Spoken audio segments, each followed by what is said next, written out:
अस्सलाम वालेकुम viewers, this is doctor RS और आज मैं आप लोगों के लिए लाई हूँ एक नई वीडियो। इस वीडियो में आप लोगों को फिजियोलॉजी की कुछ अमेजिंग टिप्स के बारे में बताऊँगी जिससे आपका प्रॉफ का पेपर इंशाल्लाह बहुत ज़्यादा अच्छा हो जाएगा। सबसे पहले हम लोग डिस्कस करेंगे पेपर अटैम्प्ट किस तरह हम लोगों ने करना है, ठीक है। क्योंकि पेपर सॉल्व किस तरह करते हैं, देखें पैथोफिजियोलॉजी। अब अगर पैथोफिजियोलॉजी और स्टोक्स एडम सिंड्रोम है, कभी भी आप लोग जो है उसको ये नहीं पैराग्राफ बना दो, आप उसको इस तरह करके उसकी मतलब कि एरोज़ लगा के लाइन बनाए बताओ, आपकी हर चीज़ क्लियर हो, मेन चीज़ें अंडरलाइन हो, आपको फ़ौरन नंबर मिल जाएंगे, ठीक है। डिफरेंस कुछ बच्चे होते हैं पैराग्राफ्स बना देते हैं, डिफरेंस हमेशा आप लोगों ने इस तरह लाइन लगा के और आप आमने सामने लिखना है, ठीक है। इसी के नंबर मिलेंगे। फिगर्स आपकी होंगी वो बहुत अट्रैक्टिव हो जाएंगी, ठीक है। आप मार्कर से ड्रा करो, ball point, pointer, black marker. अगर आप डिफरेंट करना चाहते हो तो ये चीज़ें इस्तेमाल करके आप लोगों की फ़िगर बहुत प्यारी हो सकती है। जिस तरह मैंने यहाँ पे पॉइंट्स दिए, आप लोग पॉइंट्स में दे सकते हो थ्योरी अपनी, पैथोफिजियोलॉजी नहीं लिख रहे तो, और उस पॉइंट की मेन हेडिंग दे सकते हो। कभी भी आप वो ना करो कि आप बिल्कुल उसको पैराग्राफ बना दो। अब मैं आप लोगों को सेल फिजियोलॉजी के बारे में कुछ टिप्स दूँगी। अब मैं आप लोगों का सबसे पहले टॉपिक जो है वो सेल के बारे में है, ठीक है। कुछ लोग कहते हैं कि सेल के आप सिर्फ कर लो, फिर दोस्त से कर लो उसको, या आप लोग उसको जो है बिल्कुल यूक्यूज़ देख लो, ठीक है। वो बिल्कुल ठीक कहते हैं, ठीक है। लेकिन आप लोगों ने MCQs भी सॉल्व करने हैं। सेल वाले में ऐसे पेट चीज़ें होती हैं जो आप लोग MCQs बिल्कुल ना सॉल्व कर सकते हो। आप एक दफ़ा इसको कम से कम थोरो रीड ज़रूर दो इस चैप्टर को, ठीक है। और ऊपर से आप सेल वाले की जो कॉन्टेक्स्ट आप लोगों को आता है कि ये बातें आप लोगों को आनी चाहिए, ठीक है। जो आप लोगों की आती UHS की तरफ से कि आप लोगों को ये पॉइंट्स सारे क्लियर हों, वो आप लोगों ने ज़रूर क्लियर करने हैं। हमारा जो था बोर्ड में प्रॉफ में क्वेश्चन आया था कि अपोप्टोसिस और नेक्रोसिस में डिफरेंस करने, ठीक है। ये आपको सेल में कहीं नहीं मिलेगा, लेकिन उसमें लिखा हुआ था कि आप लोगों को ये पॉइंट क्लियर होना चाहिए, ठीक है। अब देखें, सेल वाले चैप्टर को मैंने एक रीड ज़रूर दी है। अब रीड करने का तरीका ये है, आपने अगर जो है जिस तरह ये देखें, आप लोगों ने प्रोटीन्स को रीड किया अगर, तो आपने प्रोटीन्स की हेडिंग दी। अब ये हमारा बहुत दफ़ा है, इंटेग्रल प्रोटीन्स बताएं या पेरिफेरल प्रोटीन्स। आप फिर दोस्त से पढ़ेंगे, आपको इतने पॉइंट्स नहीं मिलेंगे। मैंने एक दफ़ा रीड दी और जो बातें मैंने खुद देखनी थी मैंने उनको एक साइड पे बुक के इस तरह करके लिखे, और एंड पे से मुझे एक नज़र देनी पड़ी है कि प्रोटीन्स लिटरली इस तरह के हैं। अगर कुछ टॉपिक्स के लिए आपको जगह नहीं बचती तो आप लोग खाली पेजेस हैं, स्टार्ट में हैं या चैप्टर के एंड पे हैं, वहाँ पे आप लिख सकते हैं माइटोकॉन्ड्रिया। या आप देखें मैंने ये जो है बिल्कुल स्टार्टिंग का पेज है उसमें एक दफ़ा लिख ली है, और इसमें से अब कोई भी MCQs आएगा वो मेरा इजीली सॉल्व हो गया था। ये मैंने प्रॉफ में मुझे तो बहुत आसानी हुई थी, MCQs मेरे अलग शुक्र है बहुत अच्छे हो गए थे। जब आप लोग इस चैप्टर के UQs देखेंगे तो उसमें ये टे सैक डिज़ीज़ ज़रूर आएगा। अगर आप लोगों में से किसी ने इसको नोट करना है तो ये आप मेरी वीडियो को पॉज करके लिख सकते हैं, ठीक है। लाइजोसोम्स और पेरोक्सिसोम्स का डिफरेंस था उसके अंदर। UQs में आप लोगों के पास मोज़ेक मॉडल होता है, वो आप इजीली बनाना सीखें कि इजी तरीके से किस तरह बनता है, ठीक है। लाइजोसोम्स बहुत दफ़ा UQ आया है, सिंपल आया है। पेरोक्सिसोम्स के साथ उसका डिफरेंस बहुत दफ़ा आया है। माइटोकॉन्ड्रिया के बारे में पूछ लेते हैं कि इसका फंक्शन बताएं, सेल्फ रेप्लिकेशन ये किस तरह से करती है वो बताएं आप लोग, ठीक है। और आप लोगों को जो है एंडोप्लाज्मिक रेटिकुलम के आप पढ़ोगे, आगे भी आप लोगों को कुछ मिलेंगे। इसके फंक्शंस बहुत ज़्यादा आते हैं, मैंने कुछ इसके पॉइंट्स बनाए हैं इसके फंक्शंस के। यहाँ पर भी इसके एंडोप्लाज्मिक रेटिकुलम के कुछ फंक्शंस लिखे हैं मैंने। मोस्ट इम्पॉर्टेंट आप लोगों की पिनोसाइटोसिस, फेगोसाइटोसिस मस्ट आती है, ये आपको पता होनी चाहिए कि पिनोसाइटोसिस की फ़िगर है। लोग फेगोसाइटोसिस में भी इसको बना देते हैं। ये फिर उसके बाद एंड पे आपने ये आपका फुल लॉन्ग क्वेश्चन भी आ जाता है। ये हमारे मतलब कि जब यूनिवर्सिटी क्वेश्चंस आते थे ये बहुत दफ़ा आया है। आपने एंड पे ये फ़िगर बनानी, शुरू में पिनोसाइटोसिस की फ़िगर बनानी है। ऑटोलाइसिस जो है वो भी हमारे पास UQ है। ये बहुत इंपॉर्टेंट UQ है कि what are the 3 categories of functions which utilize ATP। ये हमारा बहुत दफ़ा आया है, मतलब कि हमारी क्लास में बहुत दफ़ा आया था। और next topic is membrane potential. इसके बारे में अब मैं आप लोगों को बताती हूँ। अब आप लोगों का अगला टॉपिक आ जाता है मेम्ब्रेन पोटेंशियल और एक्शन पोटेंशियल। ये आपने ना गाइटन और फिरदौस में कुछ ऐसे कुछ गाइटन में टॉपिक्स हैं जो आप लोग अगर फिरदौस को देखोगे तो आपको कहोगे यार ये कंप्लीट है, बाकी एक्स्ट्रा लिखा हुआ है गाइटन में जो पढ़ने की ज़रूरत नहीं है। लेकिन कुछ ऐसे कॉन्सेप्ट भी हैं जो आप गाइटन से करोगे। ठीक है, जब मेरा मशवरा ये है आप दोनों को साथ साथ लेके पढ़ो। जो चीज़ें आपको लगेंगी हमारी फिरदौस से कवर हो रही हैं उधर उनको टिक मार्क कर लो, और जो चीज़ें आप लोगों को लगे हमारी गाइडेंस से पढ़ना ज़रूरी है वो इधर टिक मार्क कर लो, ताकि एंड पे आपको 2 दफ़ा एक जगह से मतलब कि आप फिरदौस से भी उसी टॉपिक को पढ़े और गाइडेंस से भी पढ़े, ऐसा ना करना पड़े। आप लोग जो टॉपिक उधर गाइडेंस से कर रहे हो तो वहीं से करो, जो टॉपिक फिरदौस से कर रहे हो वो उधर से करो। ठीक है, एक इसका इम्पॉर्टेंट क्वेश्चन नर्वस पोटेंशियल है आप लोगों के पास। रेस्टिंग मेम्ब्रेन पोटेंशियल के ऊपर भी लॉन्ग आ सकता है, और आप लोगों का साथ आप फिगर ज़रूर बनाओ। और उसके अलावा एक्शन पोटेंशियल पे भी लॉन्ग आ सकता है। ये वाली फ़िगर आप लोगों ने ज़रूर याद करनी है, इसमें से MCQs बहुत आते हैं, इसमें से आप लोगों के कॉन्सेप्ट्स भी क्लियर होते हैं। फिर दोस्त की जो चीज़ें वो आप लोग खुद देख लो, लेकिन जो गाइडन की हैं वो मैं एक दफ़ा आप लोगों को रिव्यू दे देती हूँ। कैल्शियम आयंस का रोल जो है वो बहुत ज़्यादा इंपॉर्टेंट है, ये पूछ लिया जाता है, यहाँ से आप ज़रूर रीड करें। अच्छा, एक और बात, ब्लू बॉक्सेस मैंने अपने कुछ छोड़े थे और मेरे 3 MCQs गलत हुए थे और उसी वजह से गलत हुए थे। ब्लू बॉक्सेस ज़रूर एक दफ़ा रीड करो, कोई ना कोई प्रॉफ में MCQs आ जाता है उसमें से। देखिए, इंसुलेशन वाला जो है वो मैंने इस तरह साइड पर करके लिख लिया है, और एंड पे मुझे उसको पढ़ने है कि बस साइड से मैंने एक दफ़ा ओवरव्यू, लेकिन सारे इंपॉर्टेंट पॉइंट्स लिखने हैं, ये ना आप लोग बिल्कुल मेजर लिख दो ऊपर। प्रॉपर्टीज़ ऑफ साल्टेटरी कंडक्शन बहुत इंपॉर्टेंट है, माइलिनेशन अक्सर आ जाता है, साल्टेटरी कंडक्शन सिर्फ पूछ लेते हैं कि क्या होता है, इस तरह यहाँ लिखा हुआ है, अगर किसी ने नोट करना है तो वो कर सकता है। एक मैंने UQ देखा था, वो आया हुआ था draw and label muscle fibres, तो उसमें ये कुछ आप लोगों ने फिगर्स ड्रा करनी थी, तो ये आप देख लीजिएगा एक दफ़ा। General mechanism of muscle contraction, और यहाँ पर ये वाला जो है ये स्पेसिफिक मैकेनिज़्म है ऑफ मसल कॉन्ट्रैक्शन। ये डिफरेंस हमें मैम ने कहा था आप लोगों को मस्त पता होना चाहिए, अक्सर जनरल आ जाता है, अक्सर स्पेसिफिक आ जाता है। अब ये कुछ हैं पॉइंट्स जो फिरदौस से करने, मैंने उनके ऊपर फिरदौस लिख दी है कि लिटरली आपने फिरदौस से ये पॉइंट्स करना, बहुत अच्छे लिखे हुए हैं वहाँ। पावर स्ट्रोक की डेफिनेशन आप लोगों को आनी चाहिए, इम्पॉर्टेंट है। अब जो क्वेश्चन बताने जा रही हूँ वो तकरीबन 4 से 5 दफ़ा हमारे पेपर में आया हुआ है, और ये बहुत इंपॉर्टेंट है। 3 sources of energy for muscle contraction, मैंने इनके 3 सोर्सेज, पहला फॉस्फोकेराटिनिन है, दूसरा जो है वो ग्लाइकोलाइसिस है, और तीसरा जो ऑक्सीडेटिव मेटाबॉलिज्म है। इसको मैंने लिख लिया और ये बहुत इंपॉर्टेंट है, ये आप लोग ज़रूर इस तरह करके इसका चार्ट बना लें। आइसोमेट्रिक और आइसोटोनिक कॉन्ट्रैक्शन का डिफरेंस भी आ जाता है। इस पेज पे कुछ डिजीज़ लिखी हुई हैं, ये हमारे वाइवा में आई थी, उन्होंने कहा था आप बताएं कि कौन कौन सी डिजीज़ हो सकती हैं। ये muscle dystrophy, rigor mortis, DMD, ये आप ज़रूर एक दफ़ा रीड दे दीजिएगा।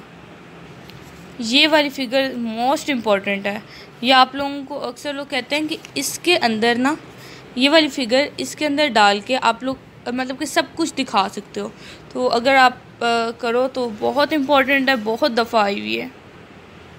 एंड प्लेट पोटेंशियल भी आप लोगों को UQ है। यहाँ पर कुछ ड्रग्स बताई हुई हैं, एक्शन ऑफ नियोस्टिग्माइन, मैस्थीनिया ग्रेविस यहाँ पे लिखा हुआ है, और इसको आप देखें, मैंने इसकी पैथोफिजियोलॉजी आप खुद पढ़ेंगे आपको समझ आ जाएगी, जिसकी पैथोफिजियोलॉजी है। और यहाँ पर इसके कुछ ड्रग्स लिखी हुई हैं जो इसको मतलब के ट्रीटमेंट के लिए होती हैं। क्लिनिकल रिप्रेजेंटेशन, कोई भी इनमें से चीज़ आ गई तो आप लोग बता सकते हो कि ये हमारे रिगर मोर्टिस का हमें क्लिनिकल दिया गया है। ठीक है, और यहाँ कुछ काजेज़ और इसके सिम्टम्स भी हैं इन जगहों पे। एक्साइटेशन, कंट्रैक्शन, कपलिंग, ये हमारा प्रॉफ का क्वेश्चन है, और ये सबके इम्पोर्टेंट है, स्मूथ के भी स्केलेटल के भी, इनके डिफरेंसेस बहुत आते हैं, और ये फिगर भी आप लोगों ने करनी है। स्मूथ मसल्स के यहाँ पर कुछ डिफरेंस लिखे हुए हैं, multi unit smooth muscle, unitary smooth muscles, ये आप नोट कर लें। और यहाँ पर मैंने डिफरेंस लिखे हैं स्मूथ मसल्स और स्केलेटल मसल के, कि वो किस तरह है, इनके ये डिफरेंसेस हैं कुछ।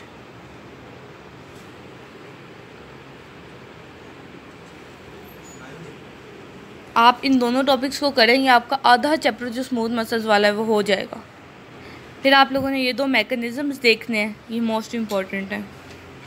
ये मैंने लैच मैकेनिज़्म और उसका जो एग्जांपल है और उसका जो मेन मैकेनिज़्म है उसकी डेफिनेशन के साथ ये मैंने लिखा था और ये इम्पॉर्टेंट है, ये अक्सर आ सकता है। ये रोल ऑफ कैल्शियम आयंस लिखा है मैंने, और आप लोग ना इस तरह करके लिख सकते हो, आप शॉर्ट कर लो, एंड पे आप लोग बहुत आसानी होगा। आप थक भी गए हो प्रोफ में, तो अगर आप हाफ डे या 1 डे रेस्ट करते हैं बच्चे, तो आपका लॉस ना हो कम से कम, इसलिए आप थोड़ा सा इस तरह शॉर्ट कर लो। और इस तरह ये देखें स्लो की है और ये पेस मेकर पोटेंशियल की फिगर है। फिर दोस्त में आप लोग देखें तो ये जो मेम्ब्रेन पोटेंशियल और एक्शन पोटेंशियल है ना, ये बहुत अच्छा लिखा हुआ है ना, बहुत प्रिसाइज लिखा हुआ है। तो आप लोगों ने यहाँ से करना है तो कर लें। ये क्वेश्चन आता है कि एसिटाइल कोलिन का आप मेन फंक्शन बताएं, तो यहाँ पर ये अच्छा लिखा हुआ। और next topic is heart physiology. इसके बारे में मैं आप लोगों को बताती हूँ कि इसको किस तरह पढ़ना है आप लोगों ने। हार्ट जो है वो तो मैं आप लोगों को प्रेफर करूँगी कि आप लोग गाइडन को ज़रूर पढ़ो, क्योंकि आप लोगों का वाइवा भी इसमें से कॉन्सेप्ट्स क्लियर करेगा या आप लोगों को, और MCQs भी यहीं से ही आएंगे। फिर दोस्त जो है वो सिर्फ आपको ये बताएगी कि किस पॉइंट अगर कोई क्वेश्चन आ जाता है पेट नाम से, तो उसको आप लोग किस तरह उसमें क्या चीज़ आएगी, ठीक है।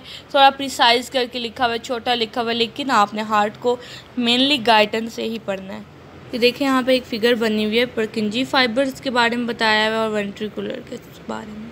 तो ये अक्सर पूछ लेते हैं कि परकिंजी फाइबर्स का जो है वो आप बनाएं एक्शन पोटेंशियल, या वेंट्रिकुलर मसल्स का बनाएं।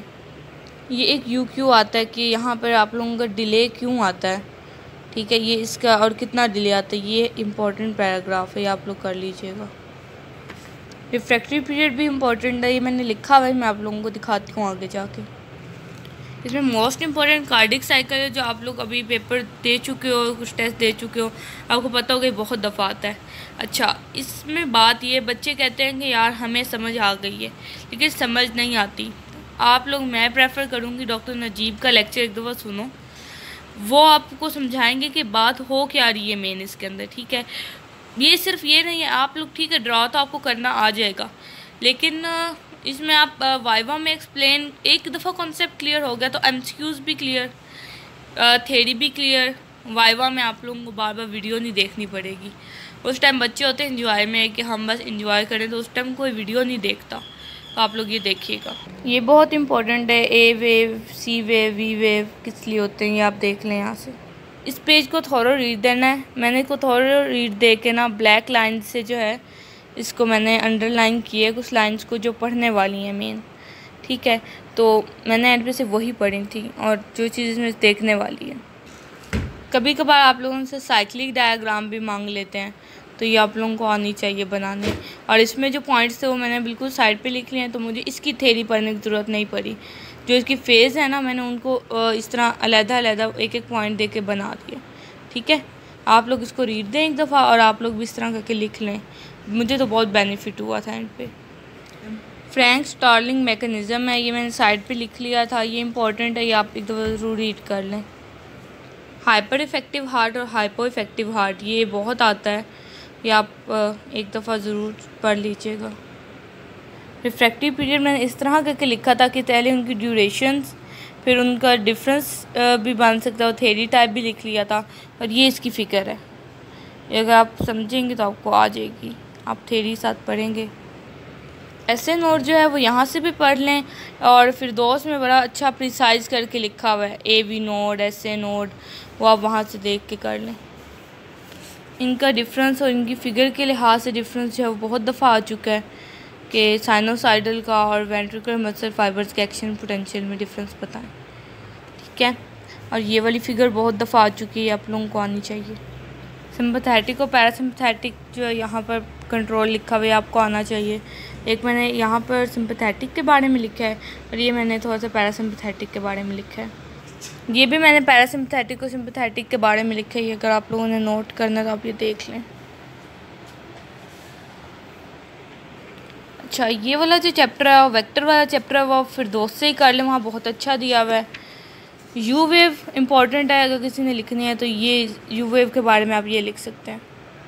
Significance and is very important, ठीक है। ये इसकी सिग्निफिकेंस है जो है इलेक्ट्रोकार्डियोग्राम की। इंथॉवेंस ट्रायंगल और इंथॉवेंस लॉ जो है वो बहुत इंपॉर्टेंट है, ये आपको आना चाहिए। यूनिपोलर, बाईपोलर, प्रीकॉर्डल लीड्स के बारे में पता होना चाहिए, वो आपको फिरदौस में मिल जाएगा। वेक्टर वाले चैप्टर में सिर्फ आप लोगों ने करंट इंजरी यहाँ से पढ़नी है, ठीक है, ये मोस्ट इम्पॉर्टेंट है, या फिरदौस से पढ़ लें, और इस चैप्टर का ऐसे कुछ पढ़ने वाला नहीं है, ठीक है। और जे पॉइंट आपको पता होना चाहिए क्या होता है, ये जे पॉइंट होता किस जगह पे, PR, ST, ये सारी चीज़ें आपने बहुत गौर से देखनी है, और ये देखना है कि इनमें प्लेट्यू कहाँ पे बनता है, किस सेगमेंट में बनता है, ठीक है। बिल्कुल जे पॉइंट कहाँ आ रहा है, ये चीज़ें आपने आइडेंटिफाई करो। तो PR इंटरवल में आता है, ये आप लोगों ने ढूंढना है सारा, ठीक है। ये MCQs आते हैं, एक दफ़ा ये भी रीड कर लीजिएगा, एंजाइना पेक्टोरिस में करंट इंजरी कैसे, और यहाँ पर डिजिटैलिस का क्या इफ़ेक्ट होता है टी वेव पे, ठीक है। बाकी आप फिरदौस ज़रूर पढ़ें। साइनस रिदमिया यहाँ पर इतना अच्छा नहीं लिखा हुआ, आमना इकबाल की UQ बुक पे बहुत आला लिखा हुआ है। साइनस रिदमिया बहुत इंपॉर्टेंट UQ है, बहुत दफ़ा आता है। साइनो आर्टीरियल ब्लॉक, आपको पता है कि हमारे इतने मुश्किल सिनेरियोज आते थे कि हमें यही नहीं पता चलता था ये साइनो आर्टीरियल ब्लॉक है, ये इतना इंपॉर्टेंट नहीं है लेकिन हमारा आया था। और एट्रियोवेंट्रिकुलर ब्लॉक्स आप लोग करें यहाँ से, ठीक है। इनकम्प्लीट कब होता है, कितना इंटरवल होता है, इनकी कभी कभार पिक्चर्स भी मांग लेते हैं आप लोगों से। स्टोक्स एडम्स सिंड्रोम भी मोस्ट इम्पॉर्टेंट है। अच्छा, इस चैप्टर में बच्चे कहते हैं हम पढ़ें क्या क्या, मैं आप लोगों को जो बता रही हूँ आपने वो चीज़ें पढ़नी है। ये जो पैराक्साइमल ट्रैकिकार्डिया है ना, ये आप लोगों ने एक दफ़ा रीड ज़रूर दें, आपको इन्फॉर्मेशन होनी चाहिए कि है क्या चीज़। और मोस्ट इम्पॉर्टेंट इसका वेंट्रिकुलर जो है ना पैराक्साइमल ट्रैकिकार्डिया वो है। वेंट्रिकुलर फिब्रिलेशन ये आप लोग देखें, मैंने यहाँ से नहीं पढ़ा इसकी थ्योरी, मैंने पढ़ के एक दफ़ा इसको मतलब कि साइड्स पे लिख लिया, और लिटरली इतना आसान हो गया था इसको पढ़ना कि मैंने बस एक दफ़ा पढ़ा। और बच्चे अक्सर कहते हैं कि हम ये किस तरह पढ़ें, यहाँ पर मैंने इसके बारे में लिख लिया सारा, इसके ये एंड वाले पॉइंट्स, और ये बहुत आसान हो गया। तो इस तरह आप लॉन्ग बनाएं, आपको लिखने में कोई मुश्किल नहीं होगी, और क्वेश्चन ऐसा ही आता है। कोई भी हेडिंग गाइटन की आती है, फिरदौस की नहीं आती। आप लोगों ने 5 नंबर में लिखना होता है फिरदौस। अगर कोई बच्चा पढ़ता है तो वो बच्चा फिर कहता है कि मैं इसकी थ्योरी क्या लिखूं 5 नंबर में। अगर आपने गाइटन पढ़ी है तो आप थ्योरी लिख सकते हो, और हेडिंग्स भी गाइटन की ही आती हैं, फिरदौस की नहीं आती इतनी। एट्रियल फिब्रिलेशन मोस्ट इम्पॉर्टेंट, ये दोनों, इन दोनों का डिफरेंस बहुत आता है, एट्रियल फ्लटर और एट्रियल फिब्रिलेशन का। यहाँ पे मैंने एट्रियल फ्लटर के बारे में लिखा है, ठीक है। और फिर इनका जो डिफरेंस है बिटवीन फिब्रिलेशन, वो फिब्रिलेशन मैंने ऊपर लिख दी है। एक और बात जो है, ये स्टोक्स एडम्स सिंड्रोम है, ठीक है। ये सब करने के लिए आप लोगों को एफ़र्ट्स करनी पड़ेंगी, आप लोगों को बहुत काम करना पड़ेगा, पढ़ाई करनी पड़ेगी। आज का टिकी पैक ये है कि सुबह से उठ के 2 चांसेस होते हैं, या आप ड्रीम्स देखो सिर्फ, या आप वाकई उनको चेज़ करो। अल्लाह हाफिज़ friends, please like, share and subscribe my channel, और मुझे अपनी दुआओं में ज़रूर याद रखिए, ठीक है। अल्लाह हाफिज़, और सब अल्लाह के सही रहेंगे।